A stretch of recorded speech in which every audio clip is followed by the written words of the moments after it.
Angeles City, Pampanga. Dito nagmula ang paborito nating sisig na pinasikat ng nag-iisang Lucia Aling Lusing Kunanan. Pero noong April 16, 2008, ang reyna na nagbigay ng sarap sa ating mga hapagkainan natagpo ang wala ng buhay sa loob ng kanyang sariling bahay. Hindi lang basta namatay, pinatay sa paraang hindi mo aakalain. Sino ang may gawa nito? Isang magnanakaw na pumasok ng madaling araw o ang taong pinakamalapit sa kanya na katuwang niya sa loob ng 65 taon. Ngayong gabi, hihimayin natin ang misteryo sa likod ng pagpaslang kay Aling Lusing o mas kilala bilang Sisig Queen. Alas 5 ng madaling araw nang madiskubre ang krimen. Si Aling Lusing, 80 anyos, ay dugo ang nakahandusay sa kanyang silid.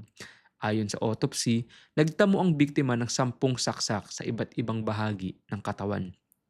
Dalawa lang ang kasama ni Aling Lusing sa bahay ng gabing iyon, ang kanyang asawang 85 years old na si Victorino at ang kanilang kasambahay na si Minda. Dito nagsimula ang magkakasalungat na kwento.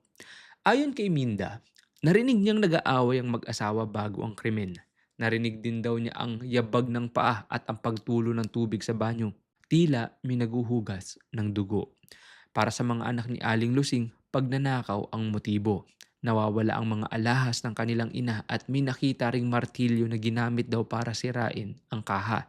May nakita ring footprints o bakas ng paa sa loob ng kwarto. Pero para sa mga otoridad, may butas ang anggulong ito. Walang nakitang forced entry o palatandaan na pinilit pasukin ang bahay. Dahil sa salaysay ng kasambahay, sinampahan ng kasong parricide ang asawang si Victorino. Pero mariin itong itinatanggi ng matanda. Sabi niya, mahal na mahal ko ang asawa ko. Hindi ko magagawa yan. Ang hatol, ngunit narito ang masakit na katotohanan. Makalipas ang maraming taon, nanatiling mailap ang hustisya. Ang mga footprints na nakita sa crime scene hindi nagmatch kay Victorino. Ang mga ebidensya hindi sapat para iakyat ang kaso sa korte.